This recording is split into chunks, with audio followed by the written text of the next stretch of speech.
কানাডার একটি প্রতিষ্ঠান হিউম্যান রাইটস অ্যাসোসিয়েশন, তারাই প্রথম তাকে গণতন্ত্রের মা উপাধিটা, মাদার অফ ডেমোক্রেসিটা তাকে অর্পণ করেছে, যেটা আজকে আমরা সবাই বললাম। এটা একটি বিদেশি সংগঠন, মানবাধিকার সংগঠন, তার নাম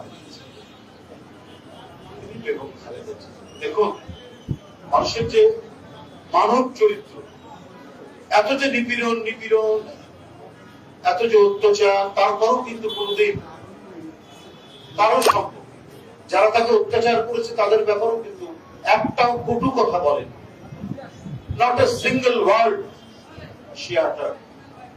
একটা কটু কথা দেখেন আপনি দেখতে পাবেন। অত্যন্ত নীরবে নিভৃতে সব সহ্য করে যারা শত্রুতা করেছে, যারা তাকে শেষ করে দিতে চেয়েছে, তাদের ব্যাপারে কোনো কটু কথা। এক বড় শিক্ষা আমাদের সবার জন্য। একটা মানুষ যে আল্লাহর আশীর্বাদ প্রাপ্ত হন, এইভাবেই তো হয়।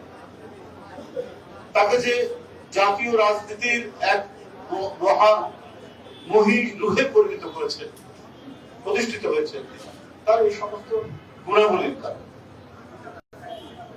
তার কণ্ঠোচ্চারিত উচ্চারণ গণতন্ত্রের জন্য, সেখান থেকে যেমন হুমকি দিয়ে তাকে বিচ্যুত করা যায়নি, আবার তিনি সংযত কথা এবং বাক্য বিন্যাসে এক অসাধারণ নেতৃত্বের উচ্চতায় তিনি প্রতিষ্ঠিত হয়েছেন।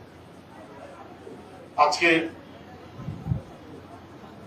পরিবর্তিত পরিস্থিতি হয়েছে, শেখ হাসিনার পতন হয়েছে, শেখ হাসিনা পালিয়ে গেছে।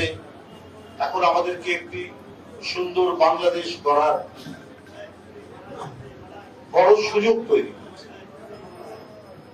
অনেক ছোটখাটো বিষয় নিয়ে আমরা ঝগড়াঝাটি দেখছি। প্রাপ্তির জন্য নিজের পাতে ঝোল বেশি করে ঢালার জন্য আমরা নৈতিকতার যে সীমানা, তার মধ্যে না থেকে সেটা অতিক্রম করে প্রতিদিনই তো আমরা দেখছি। কিন্তু আমরা যখন বেগম খালেদা জিয়ার রাজনীতি এবং তার ব্যক্তিগত মহত্ব আমরা যখন দেখি, তখন মনে হয় যে আমরা সার্থক বেগম খালেদা জিয়ার কর্মী হিসেবে, আমরা সার্থক বিএনপির একজন সদস্য হিসাবে। আমাদের নেত্রী, দেশনেত্রী বেগম খালেদা, তিনি তার শত্রু পক্ষকেও কোনো কথা বলেন না, তার বিরুদ্ধে অসভ্য এবং কুরুচিপূর্ণ কোনো বক্তব্য দেন। এটা হচ্ছে এক মহৎ গুণ। আমরা সেই পথ অনুসরণ করি, আমরা চলতে চাই, আমরা সেই পথকে অবলম্বন করি। আর জনগণের সামনে যে ওয়াদা করেন, সেই ওয়াদা থেকে তিনি কোনদিন অঙ্গীকার থেকে সরে আসেন। এই জিনিসটা আমরা অনেক সময় ভুলে যাই। বেগম জিয়ার বিভিন্ন বৈশিষ্ট্য আলোচনা করার জনগণের কাছে তিনি রাজনৈতিক কখনোই কোন সময়ে রাজনৈতিক প্রতারণা করেন। আমাদের এর আগের যারা নেতৃত্ব ছিলেন, এখনো অনেক কিছুই দেখি, কিন্তু আদর্শের প্রশ্নে যে কমিটমেন্ট, শেখ হাসিনা অবৈধ, এরশাদ অবৈধ, এর নির্বাচনে যাবো না, বেগম খালেদা জিয়া যাই। এখান থেকে শিক্ষা নেওয়ার আমাদের অনেক কিছু। আমি পরশুদিন এক ধরনের কথা বললাম, আজকে নিজের স্বার্থে বা রাজনৈতিক স্বার্থে আরেকটি কথা বললাম।